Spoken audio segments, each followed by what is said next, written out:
Bem-vindos a mais um Talking Science. E aí, galera, hoje com participação especial do Zé Boquinha aqui. Já já ele vai arretar o pé daqui. Fica aí até o final dessa live, que é a live de hoje, o Talking Science de hoje vai falar de um tema bastante interessante. A gente vai falar, finalmente, sobre algumas questões, e ele já saiu daqui, a paciência do Ned é curta. A gente vai falar sobre questões relacionadas à prescrição do exercício físico no emagrecimento. Se você está entrando aí pelo replay, fica até o final, e a galera que está entrando ao vivo, a galera ao vivo fica aí, porque hoje o tema é bastante interessante, muito aplicado aí para professores que querem atuar no processo de emagrecimento saudável dos seus alunos. Esse é o objetivo dos nossos encontros, conversar sobre a minha principal área de estudo, a principal área de atuação, que é sobre emagrecimento. Então nada mais justo do que trazer aqui para vocês.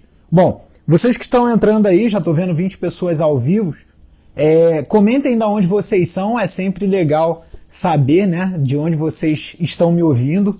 Isso é uma forma de eu poder saber até onde o Talking Science está chegando aí no nosso Brasilzão, né? É interessante que vai além, né? Tem gente de fora, eu já vi pessoal até de outros países, eu sempre comento isso aqui, porque é interessante saber que essa comunicação ela pode chegar em diferentes lugares. Então eu espero, já estou vendo gente colocando aí BH, Linhares, fala Gabi, interior de Minas, Campo Grande, Rio de Janeiro, Sorocaba, vários lugares legais, Umuarana, Porto Alegre, e a galera de diferentes estados aí, diferentes lugares, pessoal de Guaratinguetá, aquele abraço. Austrália, olha que legal, fora do Brasil. Alagoas, Goiânia, Carangol, enfim, diferentes de vários lugares do país, e agora graças a uma australiana brasileira e também do mundo, né? Na Austrália, do outro lado aí do nosso continente. Muito legal ver pessoal de diferentes lugares aqui participando. México, então a gente tem mais um aí de outro país, do México, muito legal. Fico feliz de ver diferentes pessoas de diferentes lugares, para que a gente possa conversar hoje sobre um tema que constantemente eu recebo, seja no direct, seja dúvida de alunos em curso, eventualmente em congressos que eu participo, sempre vem essa pergunta, né? A relação de emagrecimento, como prescrever, então a gente vai falar sobre isso. Tô vendo aí a Carol também falando de Miami, hoje o Talking Science está internacional. Então, galera, uma coisa que eu quero pedir para vocês antes de já começar essa live, antes da gente desenvolver o conteúdo que tem para desenvolver hoje, toca nesse avião aqui. Esse aviãozinho, ele é para você compartilhar o Talking Science. Toca nesse avião, chama pelo menos 3 pessoas e digita aqui, se você compartilhou, e eu peço que você compartilhe, comenta aqui, compartilhei, porque é muito importante esse compartilhamento para que a gente consiga fazer o Talking Science crescer e poder levar mais conteúdo para vocês.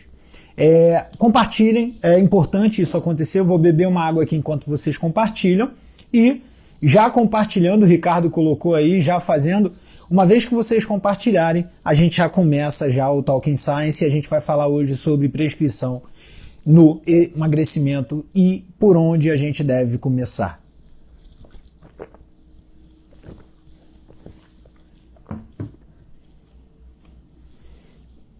Bom, então vamos ao tema.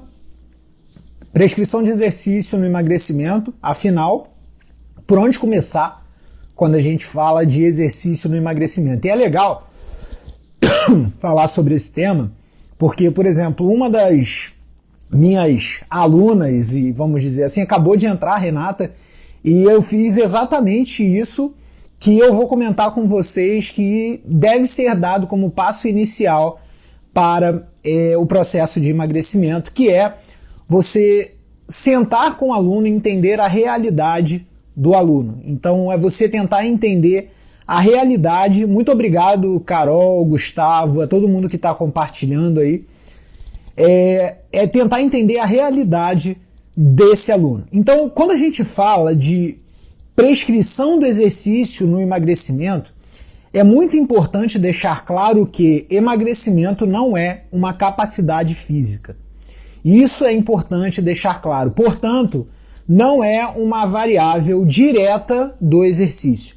Por que eu estou falando isso? Porque muita gente acha que o exercício só é efetivo quando a pessoa emagrece. Mas, na verdade, o emagrecimento ele é repleto de variáveis que são variáveis intervenientes, ou seja, variáveis que a gente não controla e que depende do indivíduo, do ambiente que ele está inserido, como eu já falei aqui por diversas vezes. Então, quando a gente fala de exercício no emagrecimento, a gente não está falando de uma ação direta, de uma alteração de capacidade física, como, por exemplo, é a força, como é, por exemplo, a capacidade cardiorrespiratória, a flexibilidade, que são capacidades que a gente consegue medir de maneira direta mediante a intervenção. Então, quando a gente fala, de maneira medir mediante a intervenção, o que eu quero dizer é, a intervenção com exercício ela vai modificar a força muscular, a resistência cardiorrespiratória ou a capacidade cardiorrespiratória e a flexibilidade.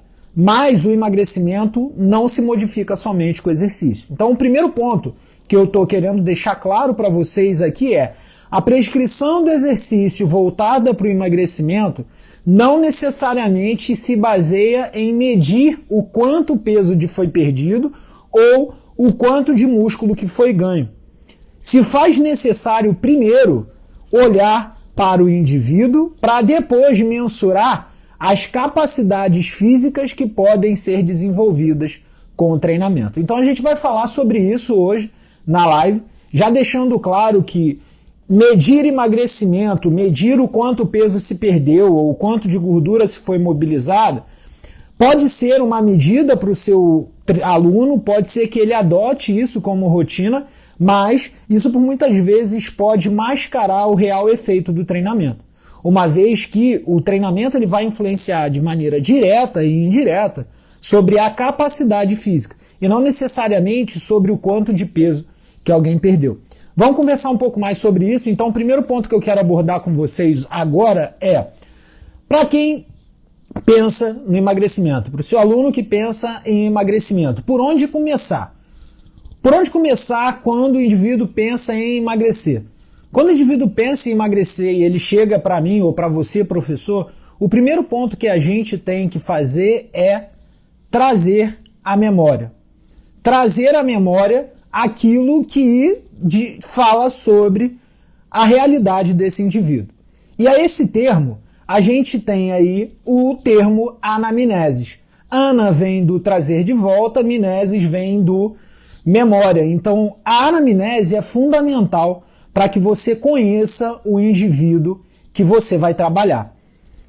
E para o indivíduo que busca emagrecimento, saber o seu estado de saúde, o seu estado social, a sua condição física, psicológica, a condição que ele se encontra naquele momento é fundamental. E por que eu estou falando isso? Porque o emagrecimento, como a gente já falou aqui por inúmeras vezes, ele está relacionado a muitos fatores, não é só exercício. Ele está relacionado à alimentação, ele está relacionado à sua condição psicológica, aos seus fatores sociais, o ambiente social que você está inserido. Você anda com pessoas que têm hábitos alimentares ruins, você vai desenvolver o hábito com as pessoas que você anda. O contexto social e financeiro que você está inserido, se você tem condições de fazer determinado tipo de intervenção ou se não tem. Então isso tudo deve ser levado em consideração. Então quando a gente pensa na prescrição do exercício para o emagrecimento, o primeiro ponto a se considerar é entender quem é o indivíduo que quer emagrecer através da minha intervenção. E para isso eu preciso fazer uma boa anamnese. Eu preciso trazer à memória daquele indivíduo todas as condições que são clinicamente e socialmente e psicologicamente relevantes para que a prescrição do exercício físico ela de fato ocorra. Então o que a gente pode falar dentro dessa anamnese? Dentro desse contexto de anamnese, de entender, de trazer à memória esses fatores, toda anamnese ela vai ter o nome, vai ter a idade, vai ter o sexo, vai ter ocupação, isso é extremamente importante. Agora a gente já começa algumas explicações, como por exemplo, dependendo da ocupação do indivíduo, se ele trabalha muito tempo sentado, a intervenção que eu tenho que ter com aquele indivíduo provavelmente significa em levar em consideração o tempo que ele fica sentado e os passos e os movimentos que ele deixa de dar ao longo do seu dia.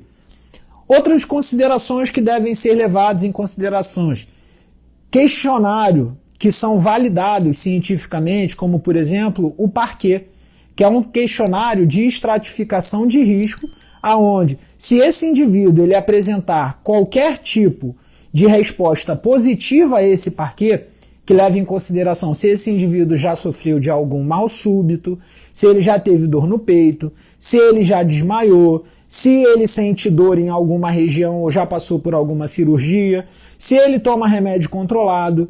Esse questionário ele também deve ser utilizado, e além de outras questões. Então, no contexto do emagrecimento, ou em qualquer contexto do treinamento, eu preciso entender quem é esse aluno, eu preciso entender quem é esse indivíduo. E o que eu quero deixar claro aqui para vocês é: o que eu vou falar agora vai se aplicar muito no contexto do emagrecimento, mas se aplica também em diferentes contextos na prática de prescrição de exercício. Vocês vão perceber que não muda muita coisa, não tem muito mistério, mas é extremamente necessário usar. Por exemplo, uma coisa que poucas pessoas levam em consideração, poucos professores levam em consideração na hora de prescrever o treinamento do seu aluno, é o gosto desse indivíduo.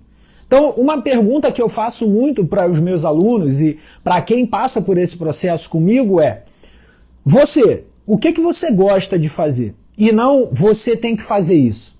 E dentro desse questionário eu anoto o que o indivíduo gosta de fazer. Eu gosto de nadar, eu gosto de correr, eu gosto de fazer musculação, eu gosto do CrossFit. E aí, baseado no que o indivíduo gosta, desenvolver o indivíduo na modalidade em que ele gosta. E não necessariamente eu chegar para ele e falar assim: isso aqui não é bom para o emagrecimento, não, você tem que fazer isso aqui. Quando a gente começa já com esse discurso do que é bom e o que não é, isso mostra que a gente não entende de fato o que é o processo de emagrecimento. Porque o processo do emagrecimento, antes de qualquer coisa, ele envolve prazer. Uma vez que o prazer está diretamente relacionado com a sustentabilidade e a manutenção da prática do exercício físico. Você só faz o que você gosta, você não faz o que você sofre. Ninguém vive fazendo o que sofre.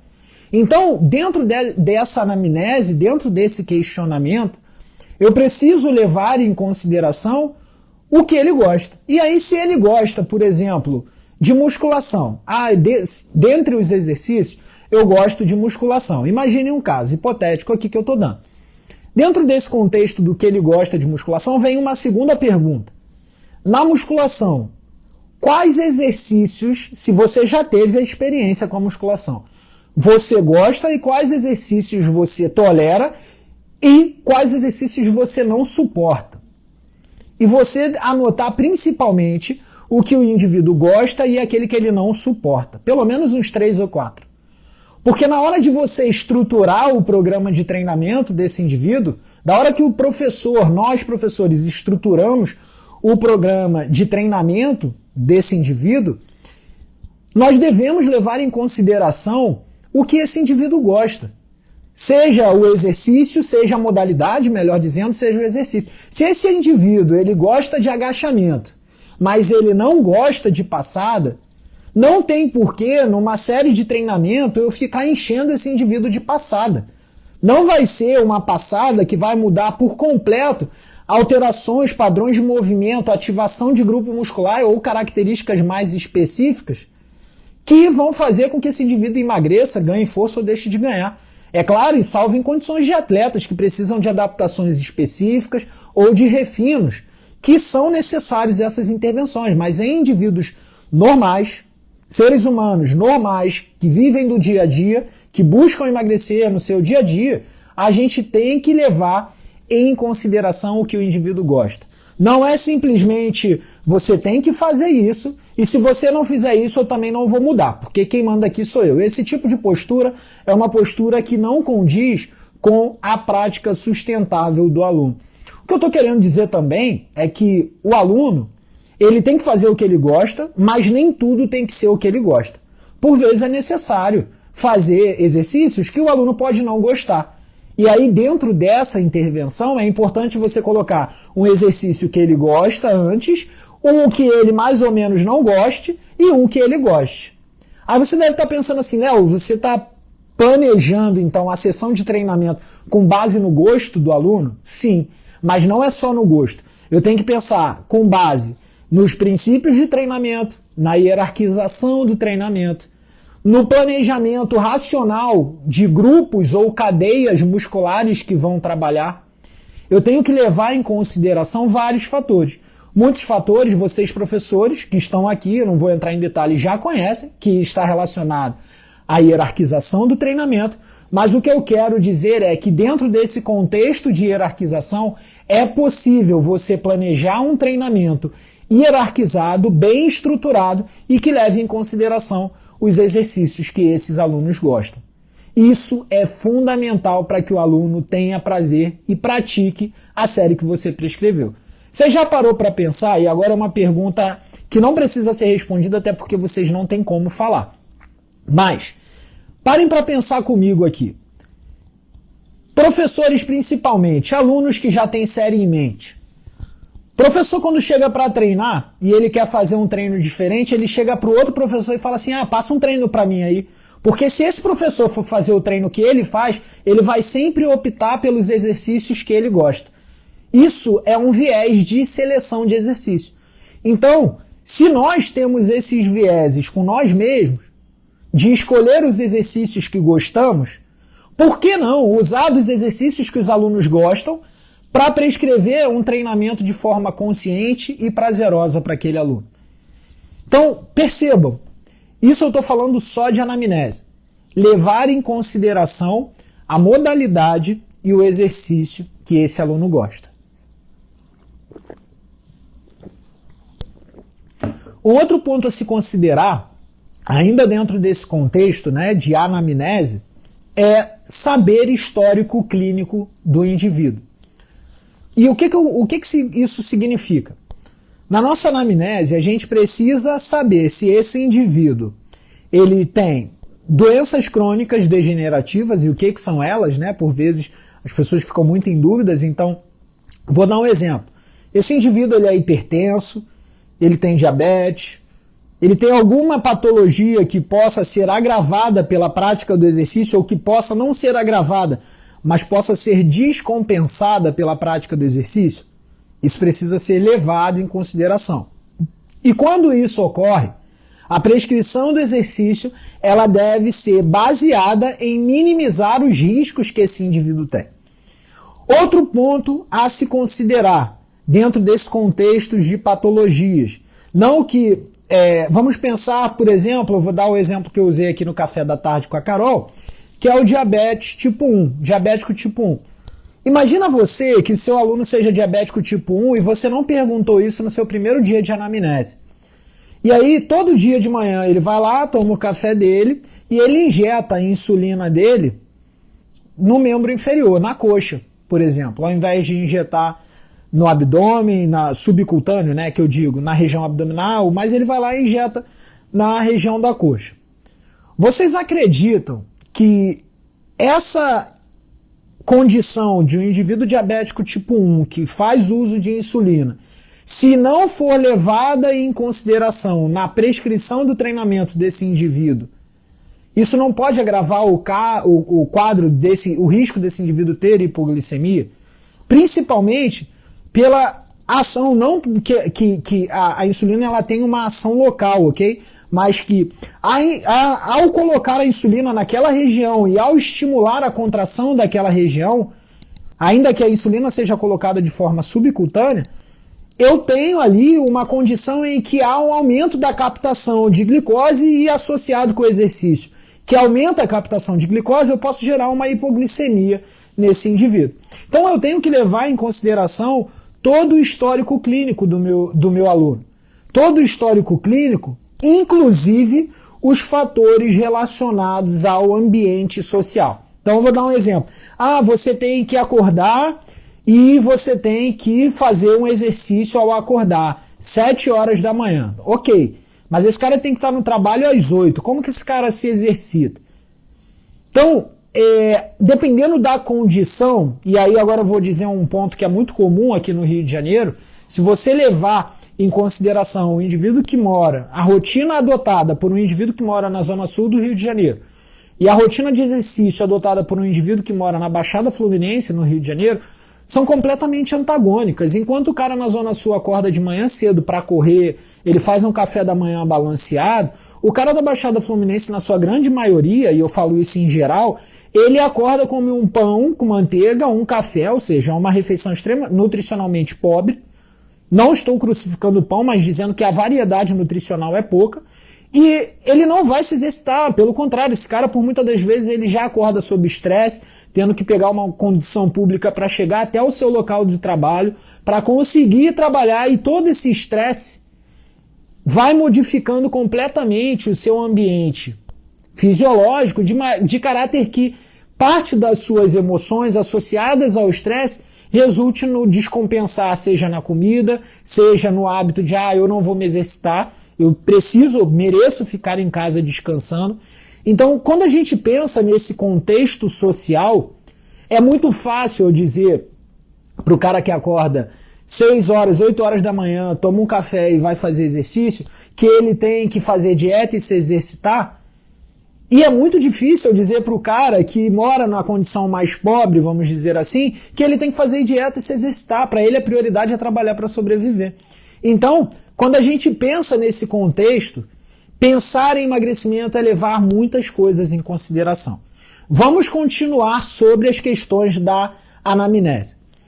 Um ponto fundamental quando a gente pensa na prescrição do exercício do indivíduo que busca emagrecer, olhando dentro ainda desse contexto de anamnese, é também saber o histórico clínico, ou o histórico, de lesões que esse indivíduo tem.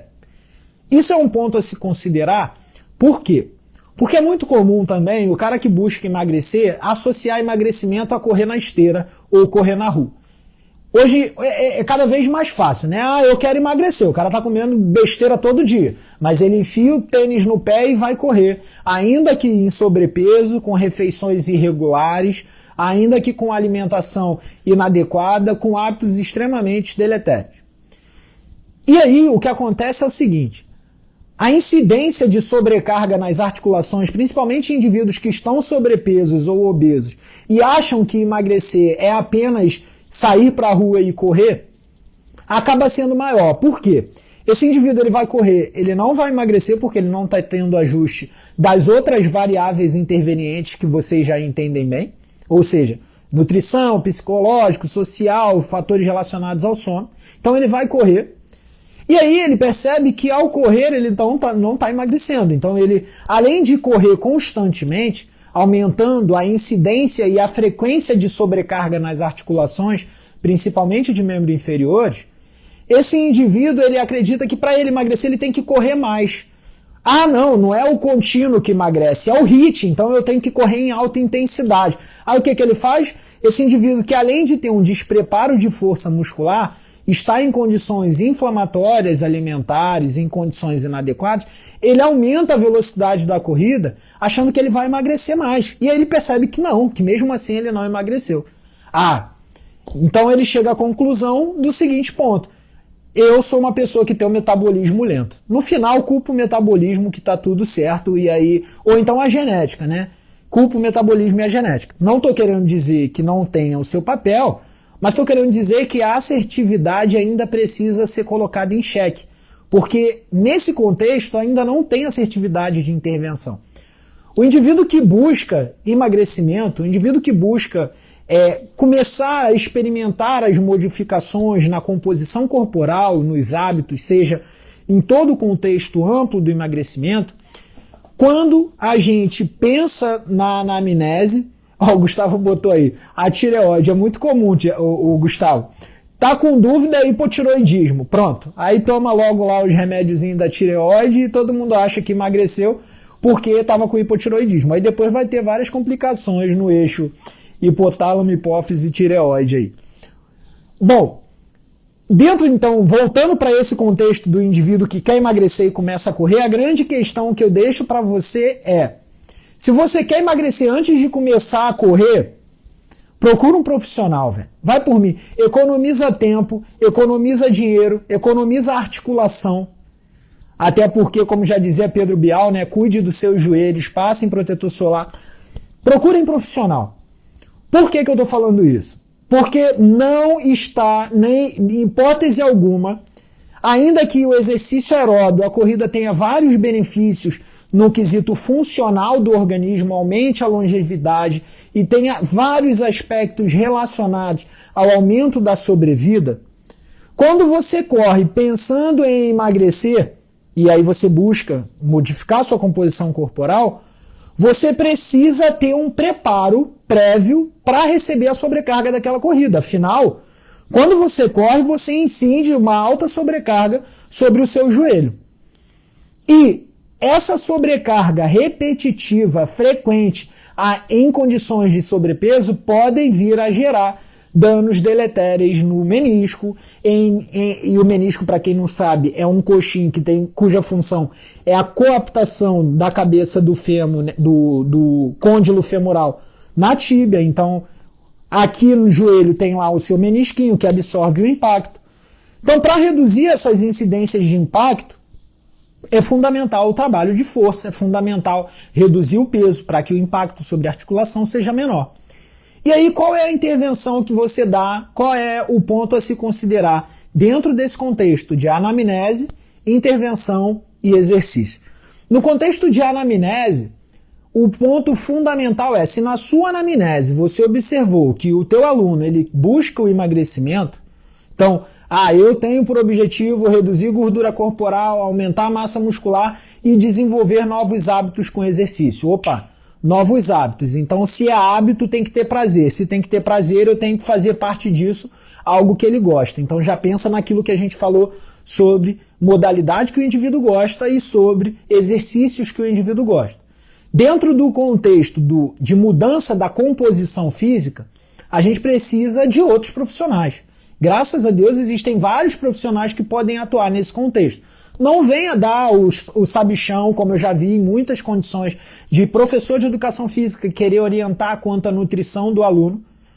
Oriente ao indivíduo buscar acompanhamento nutricional e deixe claro para esse indivíduo que, sem o acompanhamento médico, que já deve ser prévio à prática do exercício, sem o acompanhamento nutricional e sem o acompanhamento, se caso houver necessidade, não é você que tem que definir isso, é um psicólogo.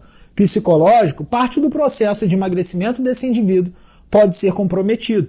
Então, na anamnese, você pode economizar muito tempo e ser extremamente eficiente sem nem ter prescrito exercício ainda. Dentro desse contexto, na anamnese, quando você está no momento em que você anota as características clínicas, físicas, funcionais desse indivíduo, quando esse indivíduo te passa esse recordatório, é tua função, é a função do professor orientar o aluno o que ele tem que fazer ao engajar na prática de exercício físico. Então, eu te oriento, você vai ter que buscar um nutricionista, porque sem dieta você não vai emagrecer. Não adianta você buscar a dieta X ou Y na internet, porque isso precisa ser calculado com base na sua individualidade. Aí o aluno provavelmente vai falar assim, professor, mas não é só cortar carboidrato, se eu diminuir um pouco no álcool e tudo mais, eu não tenho competência para te dizer o quanto você precisa cortar. Mas se você tiver um nutricionista, vai economizar tempo e dinheiro nisso tudo. Esse é um ponto. O segundo ponto é ter contato direto, e aí já vai um pouco além do aluno, durante a anamnese, você pedir o contato do nutricionista, do médico e, se for o caso, do psicólogo. O treinador ele precisa conversar com essa tríade de profissionais, né, formando ali uma quadrilha, entre aspas, para que você consiga entender a condição que aquele indivíduo se encontra. Então, um exemplo claro é onde há essa interação, que já é muito comum, é você, por exemplo, imagina você treinador, tem um aluno X, o aluno quer emagrecer, e esse aluno, ele está sob intervenção nutricional. Só que a intervenção nutricional adotada para esse aluno É uma intervenção nutricional que vai fazer, por exemplo, uma redução, e eu não estou falando cortar, estou falando reduzir, uma redução de carboidrato no período tarde e noite. Né? Esse indivíduo só vai comer carboidrato matinal ali, no período da manhã. Só que esse indivíduo ele só treina com você no último horário da academia, 10 horas da noite. Aí se você não conversa com o nutricionista desse aluno e simplesmente resolve todo o treino encher esse cara de carga, todo o treino estimular a via glicolítica, catabolizar todo o glicogênio possível e não estimular vias de caráter oxidativo que estão sendo utilizadas ou que estão sendo colocadas em pronta disposição devido à redução de oferta de carboidrato ao longo do dia. Então, é necessário essa conversa com o nutricionista, por exemplo, para que você estabeleça intervenções agudas, intervenções crônicas no treinamento. Além disso, é fundamental a conversa com o médico. Imagina que você atenda um aluno que busca emagrecimento e além desse indivíduo ele ter o processo de obesidade instaurada, ele apresenta alguma doença crônica que você não sabe e ele não te relatou. Então, na anamnese, você tem acompanhamento médico? Tenho. Quem é o médico? Ah, é tal? Você pode me passar o número dele? Posso. Tum. Pegou o número, entra em contato com o médico. Ah, não, o senhor é cardiologista? Então, quer dizer que essa pessoa aqui ela tem hipertensão arterial. Ah, tem hipertensão arterial? Tem. Toma beta-bloqueador? Toma. Opa, calma aí. Se ele não me falou que ele toma um remédio que inibe o receptor beta-adrenérgico, quando eu estimulo a intensidade de treinamento dele, na corrida, por exemplo, e eu espero ver aumento da frequência cardíaca, pode ser que a frequência cardíaca dele não aumente tanto ou aonde eu queria que aumentasse, porque a ação desse medicamento não permite que a adrenalina haja sobre o receptor beta-adrenérgico, estimulando o aumento da frequência cardíaca.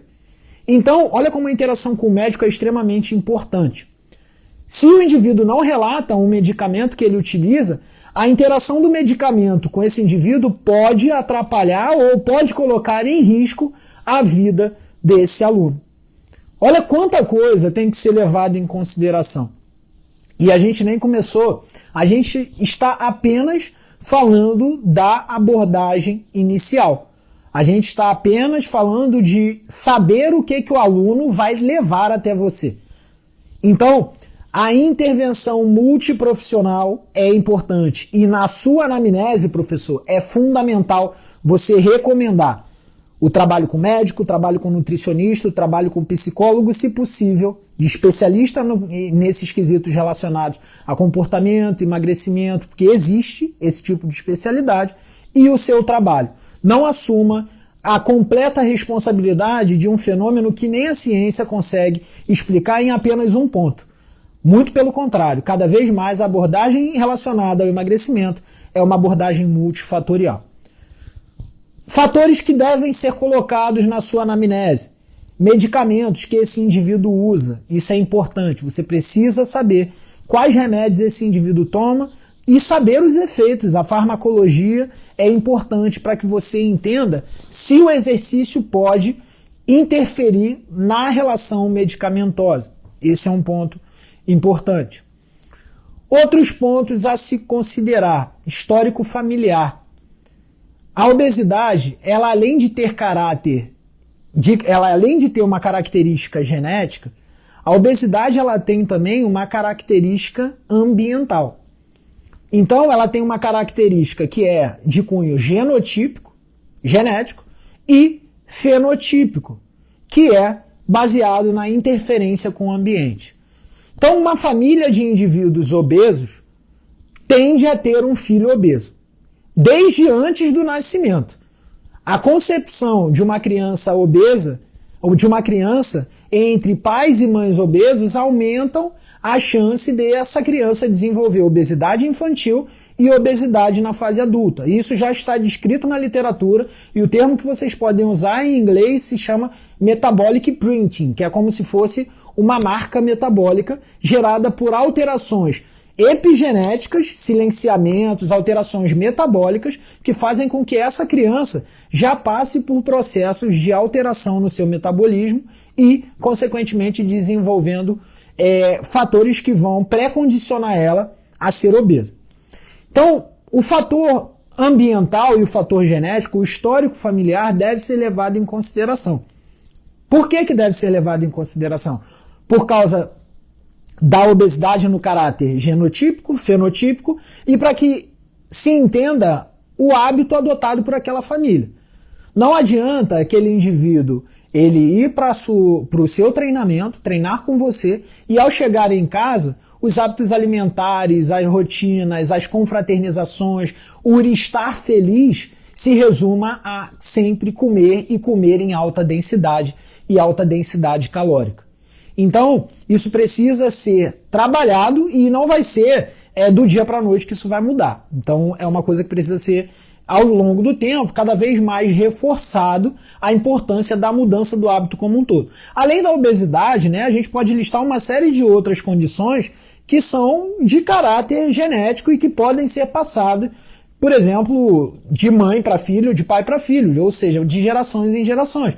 Como, por exemplo, a hipertensão arterial sistêmica, ela é uma doença, né? Aumento da pressão arterial de forma sistêmica, ele está relacionado também com mutações e está relacionado com caráter genético.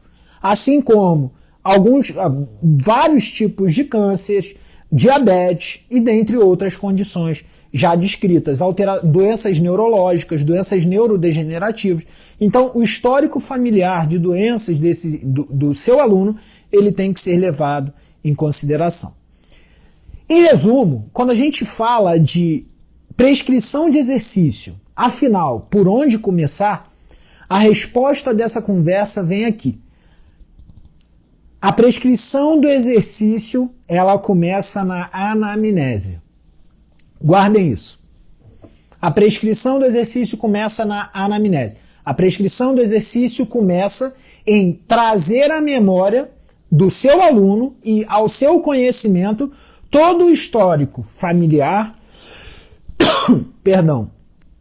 todo o histórico familiar, as condições clínicas pré-existentes, os hábitos que esse indivíduo tem, o meio social e o ambiente que esse indivíduo está inserido, o histórico em prática de exercício que esse indivíduo tem ou deixou de ter, se ele é sedentário ou não é.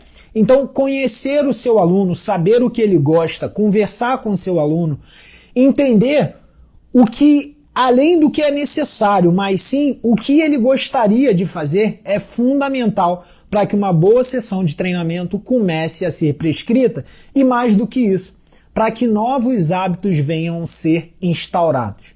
E a maioria desses novos hábitos, por muitas vezes, eles vêm através da sua intervenção, da sua capacidade de gerar informação para aquele indivíduo que faça com que ele mude de atitude. Se vocês lembrarem, em um Talking Science meu, eu falei que quando a gente fala do processo ensino-aprendizado, a gente sempre vai ter um sujeito cognoscente e um sujeito cognoscível. O sujeito cognoscente é o sujeito presente em conhecimento. E o sujeito cognoscível é o sujeito passivo de conhecimento, que precisa do conhecimento. Para que alguma mudança de atitude seja dada no sujeito cognoscível, o conhecimento presente no sujeito cognoscente precisa ser passado para o sujeito cognoscível.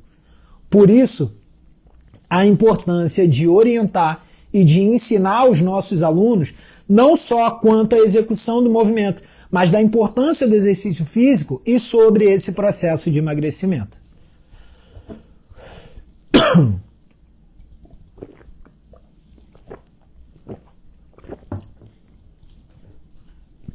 A Carol colocou aqui, tem um aluno que desiste só pelo fato de ter que preencher um formulário completo. Uma dica que eu dou, Carol, com relação a esses formulários é, se o aluno desistir por causa do formulário, pega você o formulário em casa, preenche e faz uma videoconferência ou, principalmente, se você puder, encontra com o seu aluno, faz uma conversa, toma um café e no meio disso você vai anotando. Você anota e ele fala, não tem problema nenhum. Claro que se for possível. Por vezes, realmente, quando a anamnese é muito longa, a gente esbarra nessa preguiça de preencher o formulário. E em contrapartida também vale a reflexão, né? Uma pessoa que busca exercício para promoção de saúde e emagrecimento, se ela está com preguiça de preencher um formulário, eu acho que tem que considerar os valores. É claro que quanto mais a gente facilitar, melhor, e isso é importante sim para essas questões do indivíduo iniciar. Bom, galera, aí chegado um momento que eu sempre falo com vocês aqui, antes de continuar o conteúdo, eu queria convocar vocês aí para o momento do print. O momento do print é o momento em que vocês printam, colocam a hashtag do Talking Science, eu já vou deixar marcado aqui para quem quiser dar uma colinha. Tá aqui. Printem, coloquem a hashtag do Talking Science e me marquem para que eu possa repostar vocês. O intuito disso é poder compartilhar vocês também na minha rede social. Mostrar que o Talking Science é algo feito pela gente. É algo de interação nossa. Então, printem, marquem. Tá aqui a merdinha que vocês gostaram, né? Eu postei hoje lá e vocês ficaram um monte de gente comentando. Tá aí, eventualmente a gente vai usar a merdinha, eventualmente o Ned aparece por aqui. Então, esse é um momento que a gente tenta conversar um pouco sobre ciência e de forma descontraída e de maneira didática para vocês. Printem aí, me marquem, vou beber uma água aqui e ficar quieto um pouquinho para vocês printarem.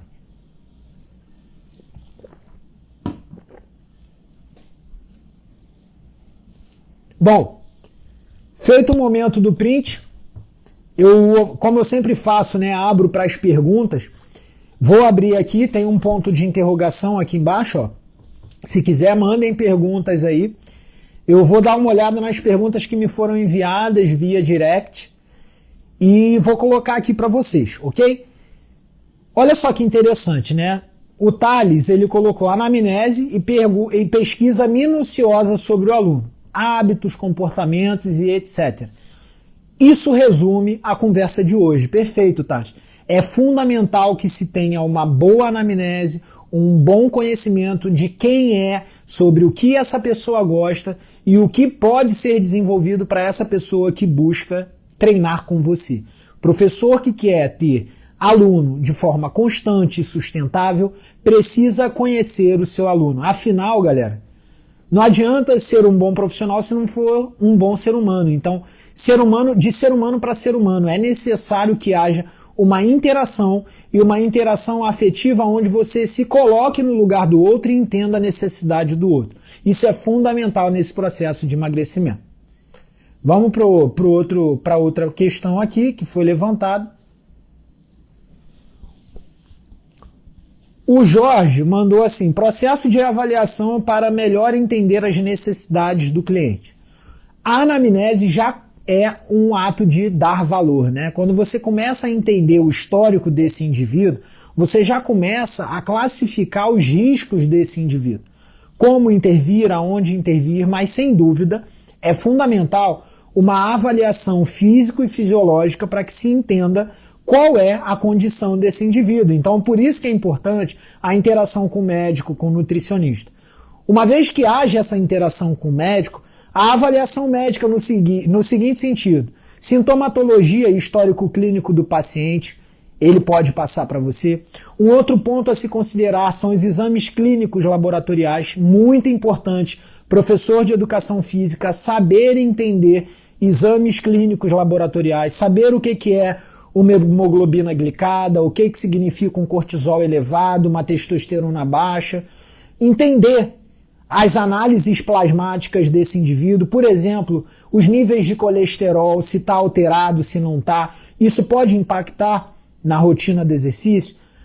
Então, quando a gente fala de prescrição, a gente não está falando só de composição corporal, a gente também está falando de exame laboratorial, de histórico clínico do indivíduo. É claro que a composição corporal a gente pode fazer e a gente vai fazer para saber percentual de gordura, percentual de massa muscular, perimetria. A gente pode tirar e botar um Talking Science só sobre a avaliação físico e fisiológica para a gente conversar sobre isso. Muito boa sugestão, Jorge. Por isso que eu escolhi também para responder. Vamos lá.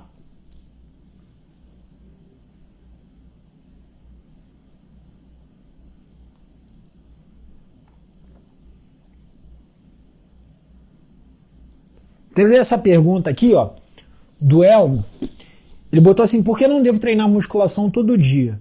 Treino A, B e fazer bastante aerointenso indivíduo destreinado. Eu confesso que eu não entendi muito a pergunta, mas eu vou tentar responder dentro do que eu entendi. Primeiro, que você pode treinar musculação todos os dias, desde que você primeiro queira, goste, e segundo, que você tenha uma prescrição de treinamento que te possibilite variar os grupos ou as características de movimentos que você quer treinar para que você consiga ir todo dia na academia.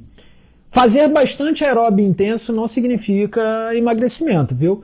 Excesso, volume e intensidade de treinamento pode alterar seu eixo, todo o seu funcionamento, não só metabólico, como também endócrino, e fazer com que o seu organismo, ao invés de te favorecer a oxidar gordura, a manutenção da massa muscular, faça um efeito rebote. Você, ao invés de gastar, de consumir a gordura e preservar a massa muscular, você consumir a massa muscular e acumular gordura. Muito devido a efeitos sobre hormônio tireoidiano, corticosteroides, redução de testosterona, em mulheres alterações de hormônios sexuais femininos.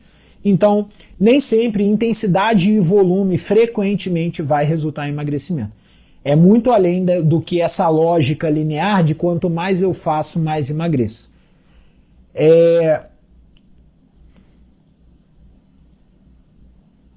O Edu botou um negócio muito legal que a gente já está falando aqui, né? Avaliação médica, avaliação física e prescrição de exercício de acordo com a capacidade de aluno. E aí a gente chega, Edu, no ponto que eu já venho falando aqui há pelo menos 2, 3 anos. Não vai ser na internet, não vai ser através de sites ou de métodos ou de projetos de emagrecimento que você vai conseguir um emagrecimento saudável ou sustentável. Você pode até conseguir, mas talvez seja 1 em 1 milhão ou 1 em 100 mil, não sei te dizer essa proporção.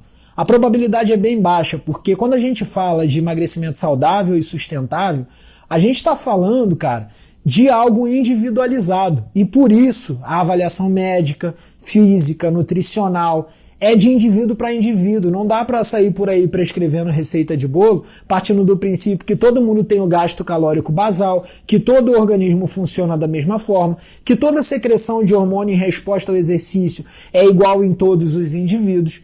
Isso precisa ser individualizado. Está na hora da gente parar de achar que emagrecimento é uma receita que você pega num site e sai reproduzindo por aí, ou que é um projeto de 20 dias que você consegue emagrecer. Não é bem por aí, vai por mim.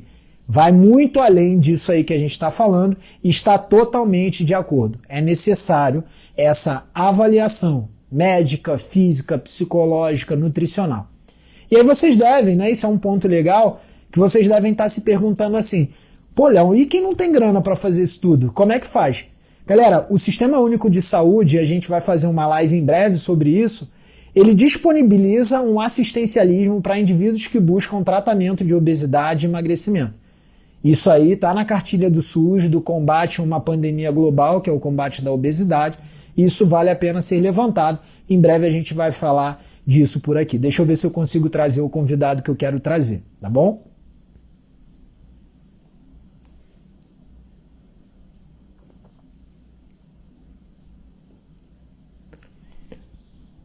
Bom, o Ricardo botou assim: quando o aluno burla a anamnese? Bom, você precisa deixar claro para o aluno que a anamnese não é nenhum tipo de punição para ele, entende? A anamnese é como se fosse um confessionário necessário para que, a partir dali, os resultados que ele deseja sejam mais possivelmente alcançados. Não digo sejam alcançados, porque o emagrecimento, como eu já falei, é multifatorial e isso depende de inúmeros fatores e você não pode prometer que vai emagrecer alguém se você não tem como controlar os outros fatores. Então, você pode deixar claro para ele que é fundamental que ele seja sincero, que ele entenda que não há nenhuma necessidade de omitir ou de mentir sobre nada, porque aquilo ali não vai em nenhum momento penalizar ele em nada, muito pelo contrário. Aquilo ali vai ser extremamente necessário para determinar a intervenção que vai ser feita sobre ele para que ele tenha um resultado melhor. Então, minimizar essa burlagem. Se ele burlar, faça uma nova anamnese, converse com ele abertamente e informe isso que eu acabei de te passar. Galera, Já são 9h50, a hora passou muito rápido. Confesso que deu para falar bastante coisa do que eu queria com vocês aqui. Eu tô vendo aqui muitos comentários aqui de vocês. O Jorge colocou assim, uma visão muito limitada, achar que somente exercício em alta intensidade e exercícios de cardiorrespiratório vão dar resultado suficiente para um emagrecimento sustentável e saudável. Exatamente, Jorge. O emagrecimento não depende só disso. O emagrecimento ele é multifatorial, como eu sempre falo, e ele depende também de mudança de hábitos, cara. E hábitos só são mudados quando a gente muda o comportamento. E a maioria das vezes, a mudança do comportamento está muito mais relacionada ao sistema piramidal, a base primária do cérebro, que é o prazer, do que ao racional. Porque por muitas vezes, por mais que você saiba que tem que comer bem, você prefere a pizza. Por mais que você saiba que você tem que comer bem, você prefere o álcool. Mas, quando você entende o prazer envolvido ao longo do processo, e é por isso que isso tem que ser gradual e progressivo, você começa então cada vez mais a desenvolver novos hábitos. Não tem problema se você hoje comeu uma pizza, se comeu um hambúrguer. O problema é você comer isso todo dia. Tá na hora de parar de demonizar alimento, de demonizar tipos de condutas e passar a conscientizar mais as pessoas de que não há nenhum problema em comer um pedaço de pizza ou comer um hambúrguer. O problema também não há nenhum problema em você não querer ir da academia hoje. Há problema sim em você querer comer isso todo dia e ficar sedentário e não querer treinar e não dormir bem. Então não tornem a exceção uma regra. Mas às vezes vale a pena quebrar a regra com uma exceção. É legal, é gostoso, é prazeroso e assim assim segue a vida. Ninguém vai ser extremamente constante sempre. Vai ter momentos que você vai sair da dieta, vai ser momento que você vai voltar, vai ter momento que você não vai querer treinar, mas vai ter momento que você vai querer treinar. O mais importante é que os momentos que você queira comer bem, que você queira treinar, sejam os momentos mais frequentes na sua vida. E isso aí vai facilitar muito o seu processo de emagrecimento. Pessoal, eu espero que vocês tenham gostado da live aí. Obrigado, Renatinha, tô vendo aqui seus comentários. Obrigado, Carol. Obrigado a todo mundo que participou aqui comigo. A Duda, minha sobrinha, eu a vi aqui na live. Obrigado, Dudinha. A live, como eu sempre falo, né, o Talking Science, ele vai ficar salvo. Então eu vou deixar o Talking Science salvo no meu perfil. E lá no meu perfil, vocês estão convidados a marcar 2 pessoas e dizer por que elas têm que assistir o Talking Science até o final. Lembrem de postar o print, me marcar. Nixon, um forte abraço. Sábado a gente ainda tem uma conversa aí às 11 da manhã, não se esqueça. A galera da comunidade de fisiologia aí, a gente vai ter uma conversa aí hoje, uma reunião nossa, né, sobre exercício, emagrecimento. Vamos conversar um pouquinho. E eu espero vocês na quinta agora, no próximo Talking Science. Muito obrigado a todos que estão aí. Fiquem com Deus e bom descanso. Valeu, pessoal. Tchau, tchau.